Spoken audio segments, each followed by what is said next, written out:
What is up, everybody? And I am back. How the hell are we all? I love reading the comments before we go live. And congratulations to all of you in the chat who were blaming Connor. You're absolutely spot on. It wasn't my fault today. I was sitting here ready at 5:30 and Connor sent me the wrong predicted lineup. So we had to wait for Connor to send another file. So bonus points to everybody in the chat who said blame Connor. You know me too well. It is Mr. Crosby's fault today. First day back on the job and I'm already late. So I apologise for that with my friends. But yeah, nice to see you all. I hope that you're well. I'm kind of humming and hawing about whether I should do a reaction video to the World Cup draw, you know, considering Ireland aren't part of it. So, yeah, I mean, am I sad about that? A little bit, you know, as the World Cup comes closer. I know I've said I'm not a massive fan of international football, but I wouldn't have minded us being there, you know. I wouldn't have.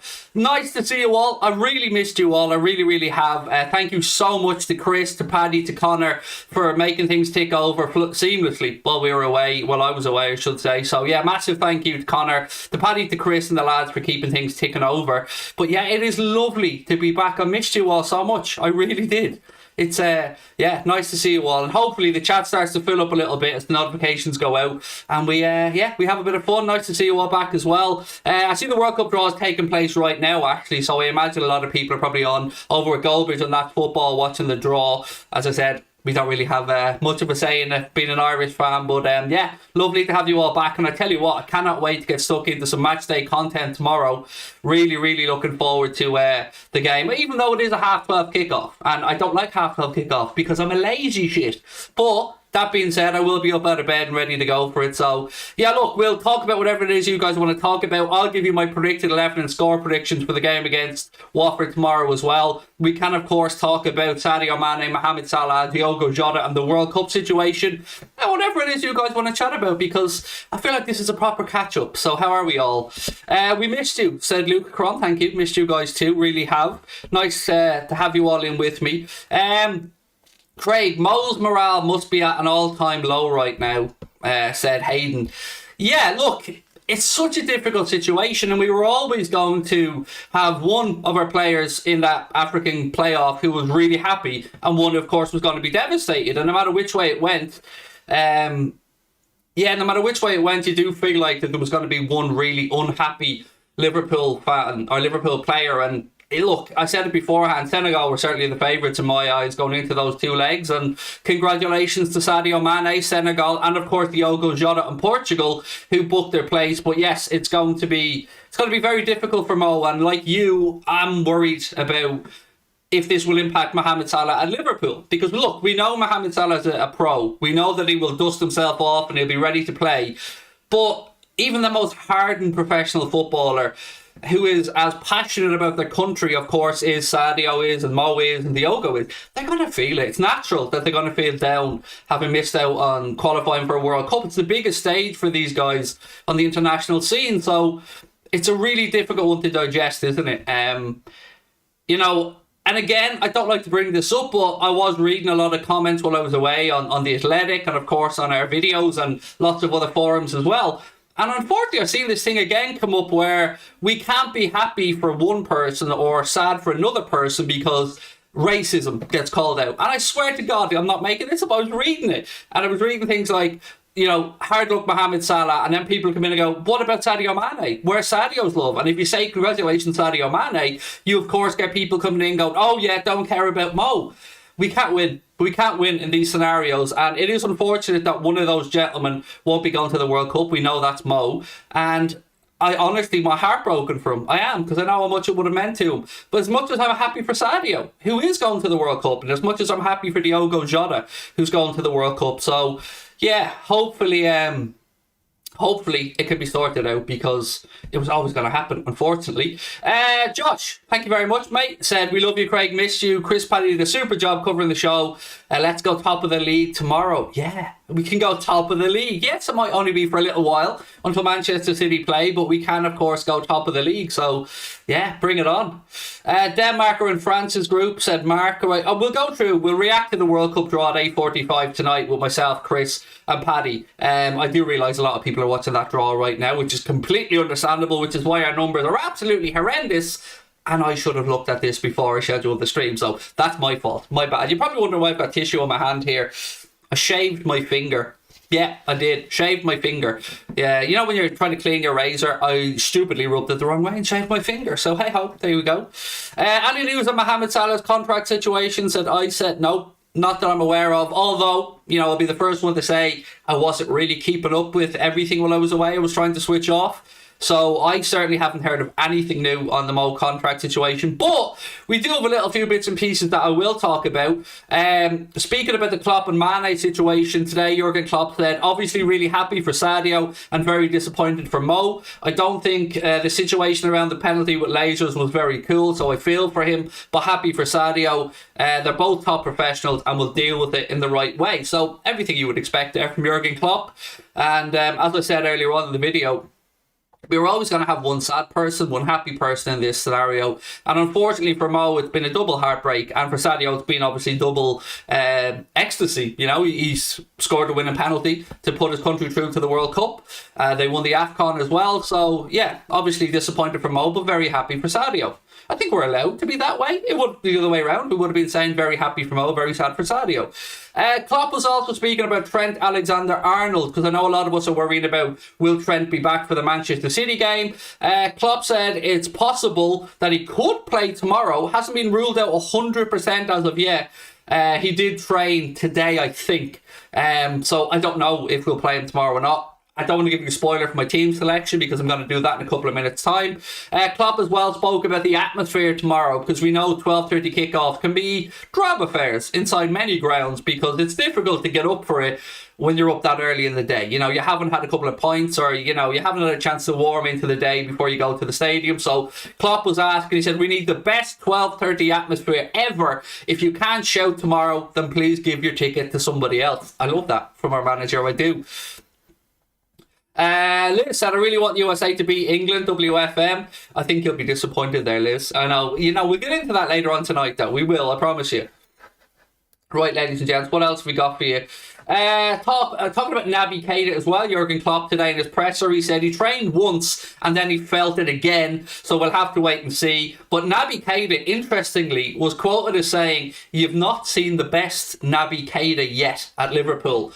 Now, this automatically led my mind to think of his contract situation, because we know that Naby Keita, along with Alex Oxlade-Chamberlain and Mo and Firmino and Salah, or Mo, Firmino and Mane, they're all out of contract at the end of next season. So is this a little prelude of Naby Keita maybe saying, you will see the best of Naby Keita, you haven't seen the best of Naby Keita yet? That's where my mind went to when I was thinking about it. So again, let me know what your thoughts are in the live chat. I tell you what, I think he should get a new contract, Naby. I'd rather he gets a new contract over Alex Oxlade-Chamberlain anyway. And I agree, and I think we'd all agree, for whatever reason, some of you might say we haven't seen the best of him yet because he's injured, or we haven't seen the best of him yet because he hasn't got enough of a run of games. But ultimately, I think we will all agree that we haven't seen the consistent best of Naby Keita. So if he does get a new deal, I'd be happy with that, because I think there is a lot more to come from him. And I don't like the idea of us potentially selling him and then seeing him go on elsewhere and not pick up the injuries and get a run of games and become the Naby Keita that we all know we could have had. So I'd rather try and find a way to make Naby work than just get rid of him, because it would be awfully hard. Like, let's say he went to Barca or somewhere else and he turned into prime Naby Keita that we were all expecting at Liverpool.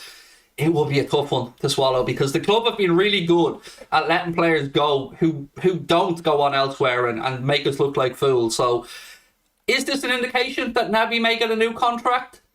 I think it feels like it to me, but, I don't have anything to base that off other than a gut reaction.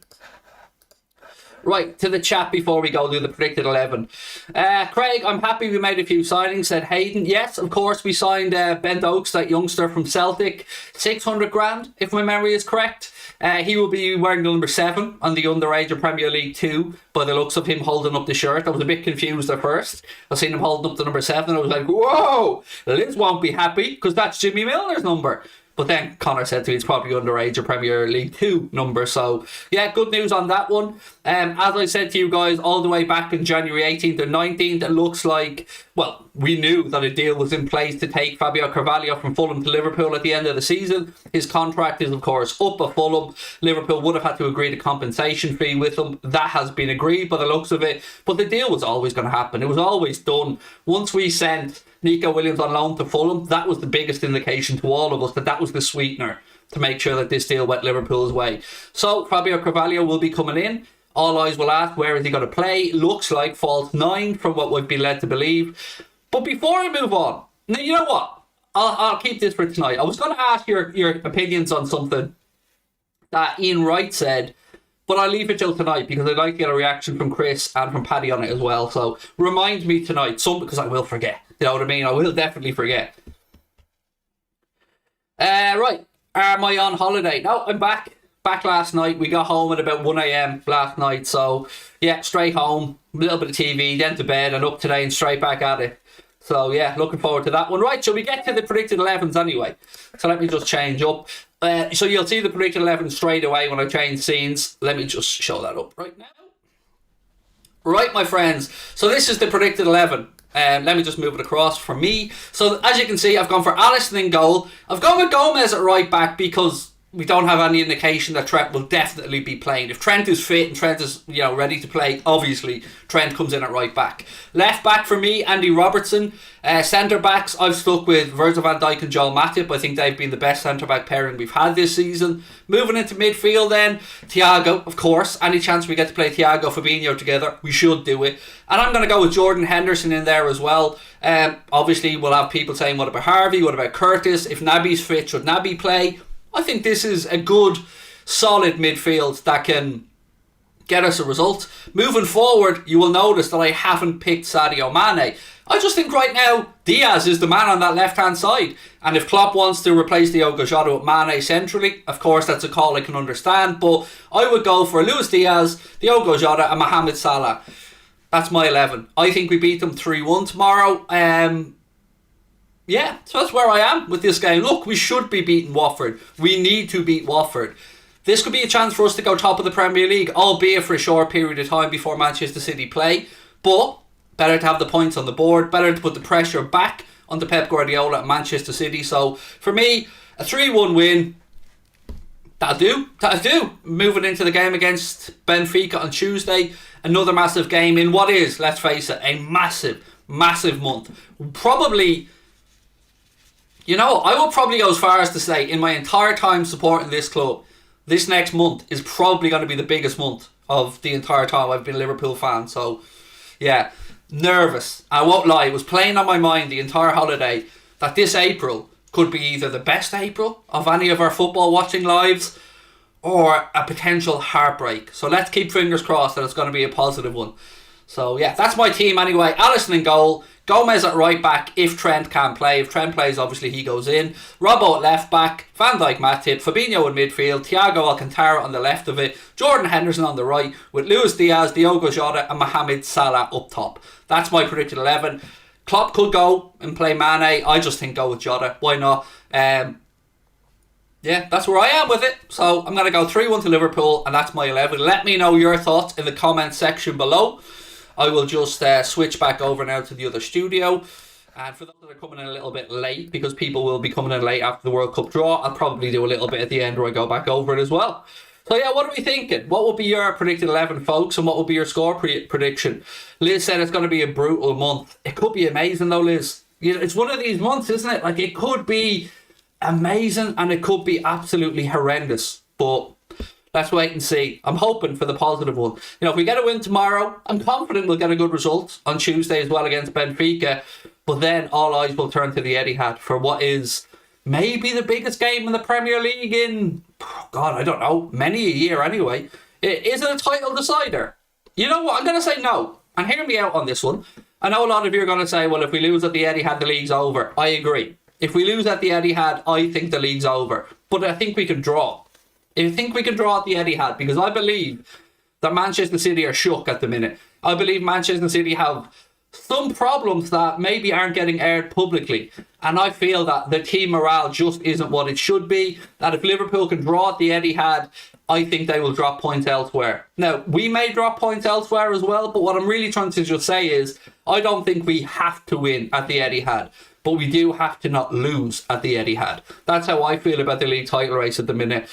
And that's a good position to be in, because 3-4 weeks ago, I would have thought it was a must-win at the Etihad. But now, having seen Manchester City creak a little bit, and knowing that, look, we probably should be top of the Premier League now. If Everton had got their penalty that, let's be honest, they should have had against Manchester City, probably we'd be top of the league right now. As it is, we can go top of the league tomorrow. So, yeah, let's wait and see what happens. And yes, of course, it's only top of the league until City play, most likely. But still, that's putting pressure back on them. And it would be nice to have them feeling it for once rather than us. But look, make no bones about it, ladies and gentlemen. For Jurgen Klopp and Liverpool to have even gotten to this point, to have hauled Manchester City back in and be in a genuine title race, that is a phenomenal, phenomenal achievement from the lads. But they won't care about that. They won't care if they finish second. They want to win the league. And yet again, mentality monsters, and so proud of them. So proud of this bunch. I'd start Elliott over Hendo for Watford and rest Hendo for the Benfica game. Yes, but you know what, mate? I get where you're coming from, but I'd flip it. I'd rather us go a little bit more ballsy in Benfica and play somebody with a bit more attacking flair and try and win by a couple of goals away from home. So yeah, look, I can understand that, and that's one of the things about having the squad that we have, is we can make genuine arguments for Elliott to come in, for Jones to come in, for Keita to come in. You can make any number of arguments you want for the front three. You could throw Bobby in there and have a good reason for it. You could throw Diogo in, Sadio in, and none of us could really disagree. And that's because we have an absolutely top-notch squad. Now, of course, no Diaz for Manchester City. That's a benefit to us. It is. There's no denying that. Him not being available for the game against us certainly should give us a little boost. So Yusuf said, thoughts on the Egypt versus Senegal game? I'll be entirely honest and say I didn't watch the game. I couldn't get it over where I was. I did see the highlights, and I do know what you're speaking about with regard to the lasers being shone and the bottles and all that kind of stuff. And look, what I will say is it's not my place to judge any set of football fans. And the laser thing, you know what? The laser thing I'm not as annoyed about as many people. And let me explain why. I'm absolutely furious about the bottles and stuff like that being thrown, and all that kind of stuff is unacceptable. But I think we need to remind ourselves here that there was lasers for the home game. There was. People might not want to hear that, but there was lasers being shone in Egypt at the Senegal players. Now, maybe not to the same extent, but I've read enough replies from Senegalese fans that made me think, I can understand where they're coming from. It's like saying, let's say, for instance, I go and start a fight with a group of people where I have 5 people and we go and beat up 3 people. And then the odds is flipped and they come back to my 5 people with 15 people to kick the crap out of us. I know it's a strange analogy, but I can understand where they're coming from. They just did it better. Now, I'm not saying it's right. I'm not for 1 second saying it's right. But I do think it's a little bit of hypocrisy for one set of fans to be saying, oh, it cost us a World Cup place, and the other side, they were okay when they won at home. But the bottles and the throwing of stuff, unacceptable. Absolutely unacceptable. And I hope that some action is taken there. But I do think that the laser stuff is a bit hypocritical from both sides. And at the end of the day, Mohamed Salah or whomever taking the penalties could have stopped and said, ref, I can't take this penalty. Look, I couldn't take it. I can't take the penalty. Physically not possible. So look, I don't know what to say about it. We're always going to have one set of sad fans, one set of happy fans, one sad player, one happy player. There's no winning in it. We're always going to have one. Yes, look, it would have been a lot easier perhaps for Mo to take and Egypt to take if they had just lost it on the pitch or they lost it on penalties and there was no incidents. I understand that, of course. I'm human. I understand that these guys will be felt provoked by this, but it is what it is. And trust me, I'm Irish. I know about being fucked out of a World Cup. I know about being screwed over by, Thierry Henry's handball when we went over and played so well against France. And we were laughed at when we were asked to be the 33rd nation or the extra country at a World Cup. And I think we were compensated by FIFA for it. Maybe not on the books, but there was certainly an agreement in place, I believe. And I understand Egyptian fans feeling furious, but they won't do anything about it. They won't change anything. Yeah, and look, that's the truth of it. Might not be what you want to hear, but as I said, we've been through it as Irish fans, and I understand the heartbreak, and I understand the frustration, I understand the anger, but nothing will change. They won't reverse it. Right, Salah struggles in big games and knockout competitions, said Heisenberg. Look, let's be really honest about the two squads that were playing there. Egypt were far weaker than Senegal. You know, Mohamed, I don't want to say he was carrying that Egyptian team, but he was carrying that Egyptian team. Senegal, you look around and there's class in that team. There's quality footballers throughout that Senegalese team. Mohamed Salah and Egypt done remarkably well in my eyes to do as far as they did, to get to a qualifier, to get to the final of the AFCON with what is a far weaker squad. It is. And look, again, I don't want to say this, but I'm going to say it because I feel like I have to be honest. I'm a fan of teams that go out and try to win a game going through. I don't like defensive football. I don't like Kyrgios and the way he sets that Egyptian team up. I don't like it. It does my head in. It's Mourinho-esque. It's anti-football. So to me, Senegal with a better team over the two legs. Don't like how they got through, but they got through. And they deserve their place in the World Cup. And congratulations to them. So if we're being really honest about it, they are a better team than Egypt. They just are. Right, what have we got? Each club got a couple of grand, and that virus on Irish football pocketed the rest. Yeah, we know who you're talking about there, Killian. It rhymes with Shmon Shmalani, I think we're talking about. Got to be careful there for legal reasons, obviously. But let me just say, I absolutely missed the shit out of you all. Honestly, I didn't think I would. I thought it'd be great to see the back of you all. But while I was away, I was tuning into the shows and, you know, very happy with how Paddy and Chris were doing. But God, I missed you all. I really did miss you all. And our big announcement will be very, very soon, because I've received the contract. I've looked it over. I've sent it back with an agreement from our legal side across to theirs. And now we're waiting for the formal contract to come across to be signed and sent back. So I will be making the announcement, the massive announcement on the channel The Future very soon. But not yet. Not just yet. So look, I probably missed a few topics that I haven't had a chance to speak about. So if there is anything in the chat that I haven't got to yet, please just whack it in, and I'll spend the next 10-15 minutes or so going back through whatever it is that you spoke about, and or whatever it is you want me to speak about. And then tonight I'll be back with Paddy and Chris, and we'll do a full rundown on all the latest news and gossip. Hey dude, your two young pups did you proud. I knew they would, Killian. They're two good guys, two good content creators, Chris and Paddy, and very grateful to themselves and Connor, of course, for filling in while I was away.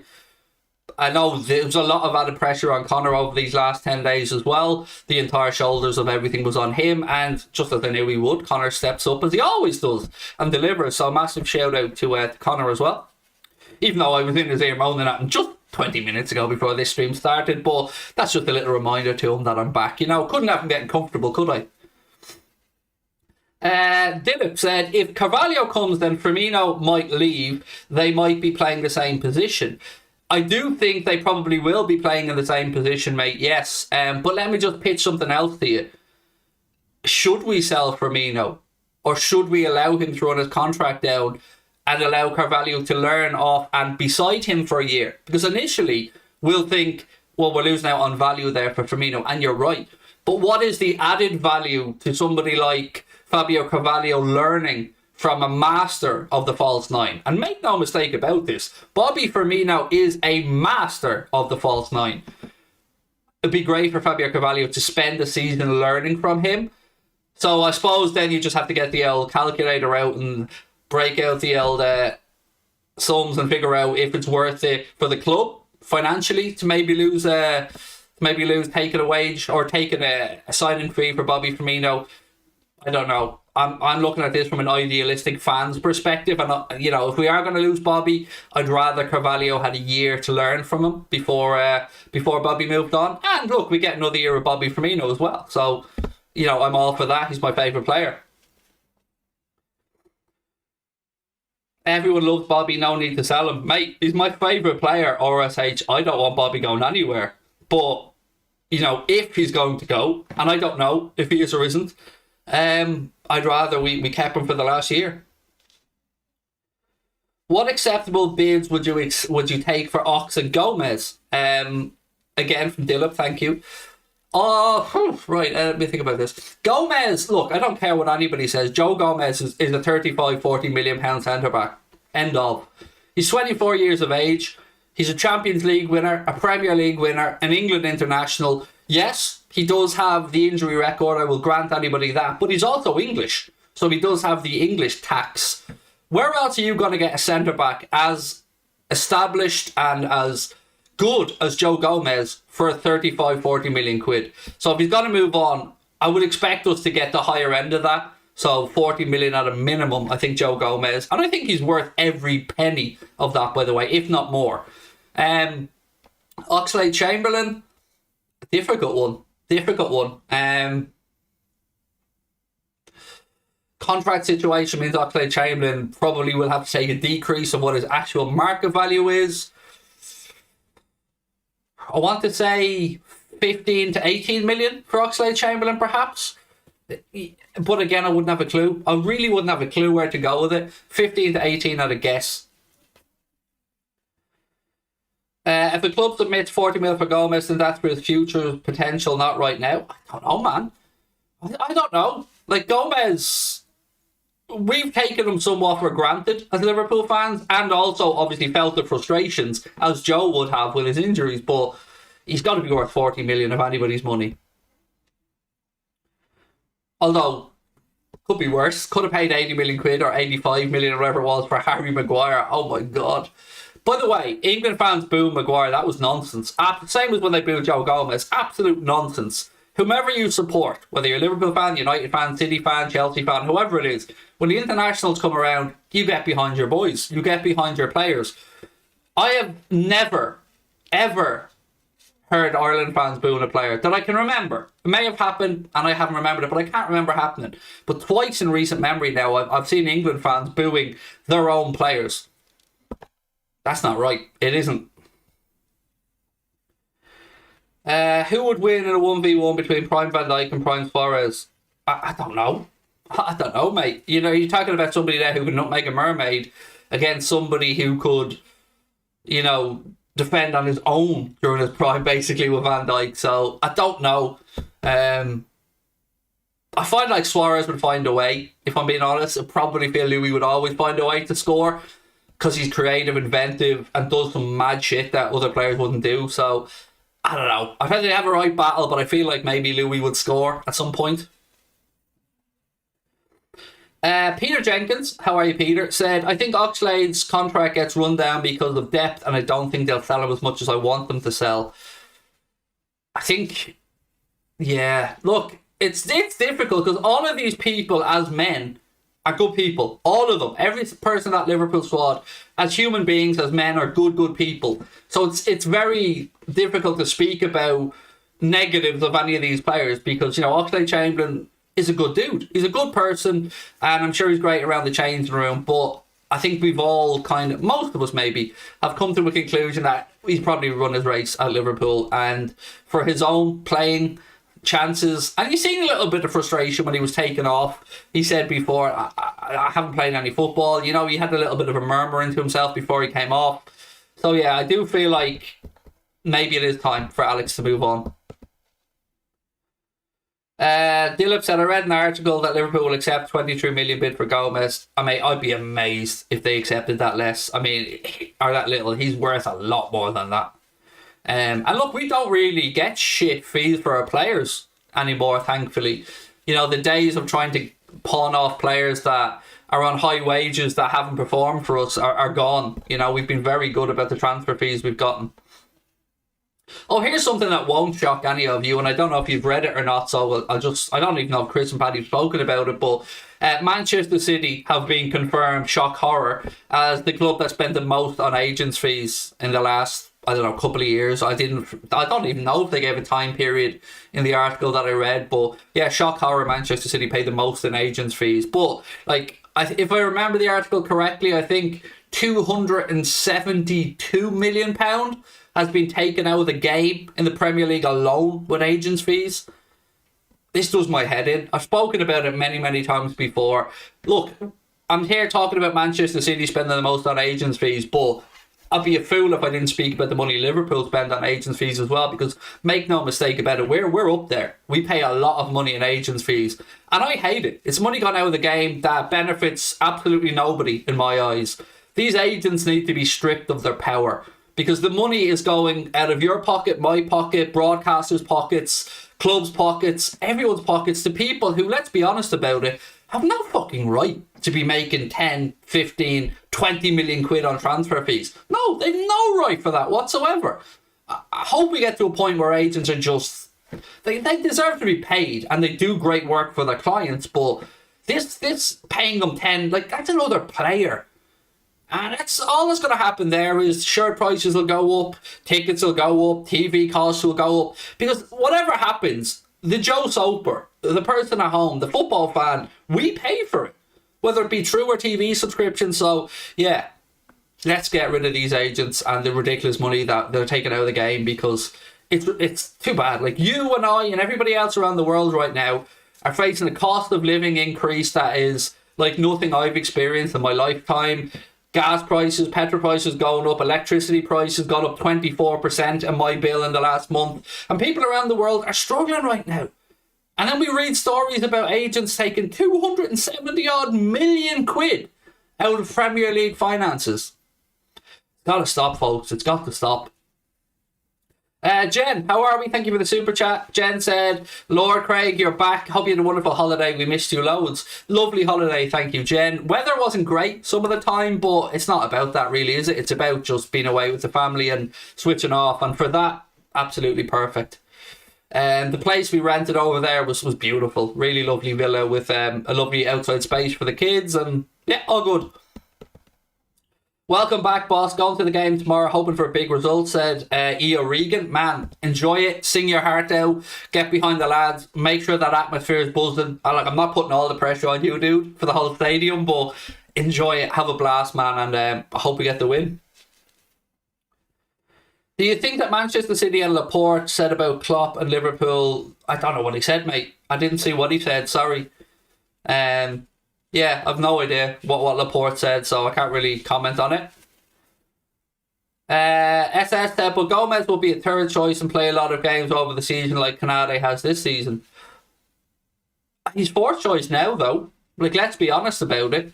It looks, Matip, I would say, has minimum 2 years left in him. I can't say that Matip will have 2 years injury-free left in him, but right now, Gomez is fourth choice centre-back. I think that's become very clear over the last year.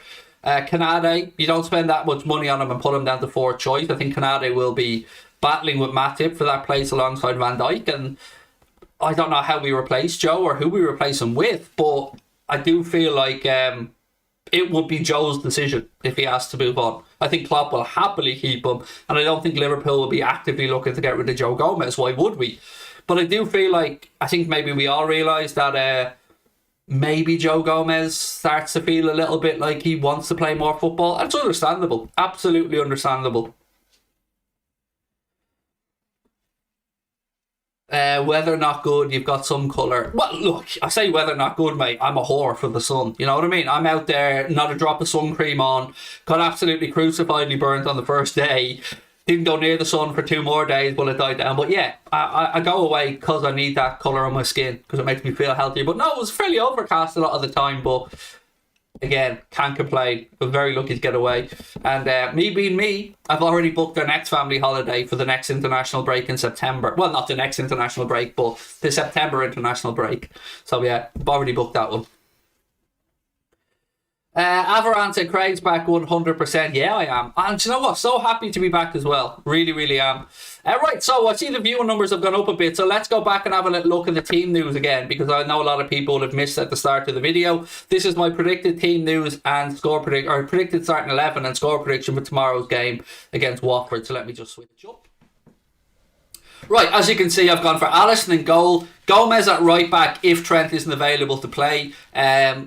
I have a feeling he won't be available to play, but just in case he is, you know, Trent would obviously go in at right back. Robbo at left back, Van Dijk and Matip in centre back for me, Alisson in goal, Fabinho, Thiago and El Capitan Jordan Henderson in midfield, with Luis Diaz on the left up top, Diogo Jota through the centre and Mo on the right. Now, I've no complaints if we go Firmino or Mane through the centre. This is just my good instinct and my guess at it. And of course I've gone for a 3-1 Liverpool win as well. So fingers crossed on that one.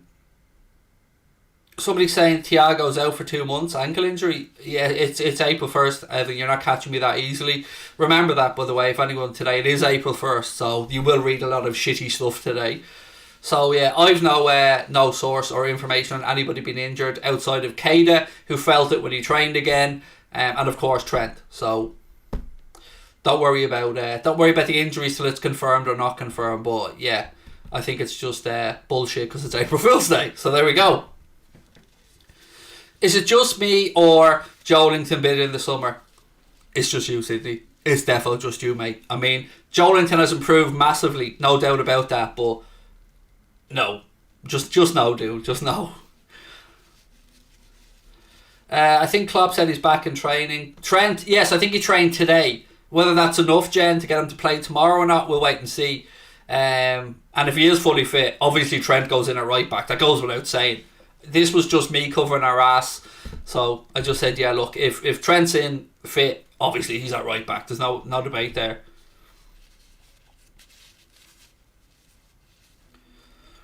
Is Thiago injured? Not that I'm aware of. Yeah, not that I'm aware of.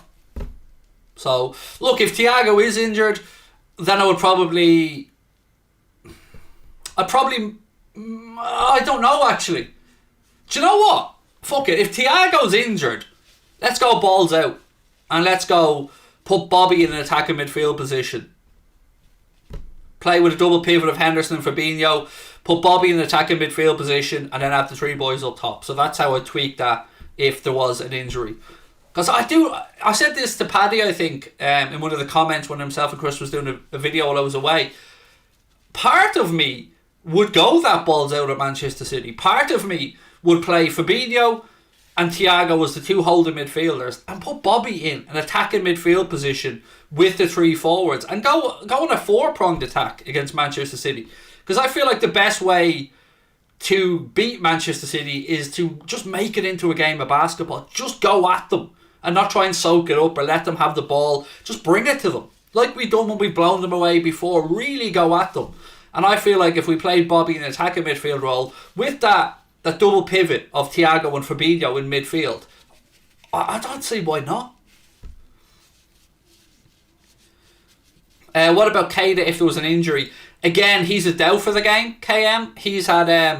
He's trained today, but he felt it again. Felt the injury that he had, so I don't know if Keita's going to be fit and available for the game tomorrow. If he is available, look, it's great that we have him available. But we also have massive games coming up really soon. Tuesday, Benfica. Weekend, Manchester City. So, yeah, we got to keep that in mind as well. Don't think Klopp will risk Trent before the City game next week. And, of course, Oren, Benfica midweek as well, which is just as important. Well, no, it isn't just as important. Sorry, that's me getting carried away. It is a very important game, though. Lauren, thank you. Said, love you, Craig. Look, great to see you back now, big month. Thank you so much. I really appreciate the kindness from all of you. It's great to be back. I missed everyone for these 10, 11 days I've been away. Kind of just reaffirms how much I need to do this as well as how much I enjoy doing this. Do you think we'll play half squad midweek with City at the weekend? I don't know. Because look, there's 2 sides to this. So let's say we go away midweek and we beat Benfica by 2 or 3 goals. Like, I'm not taking that for granted, by the way, but let's just say we go strong and we take a 2-goal lead back to Anfield.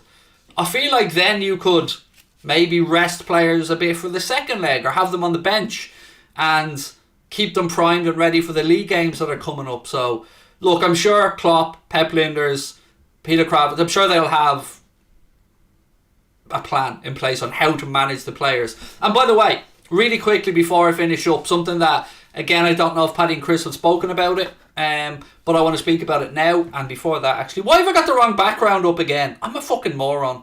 Sorry, Connor, that is absolutely my fault. I'm sure I changed that background off. See, this is Connor's. This is my fault, not Connor's. Where's the back? I had the right background. There's up to that one. Oh, it's definitely that one. What's going on here then? There we go. There you go, Connor. I fixed it. Sorry, that's my bad.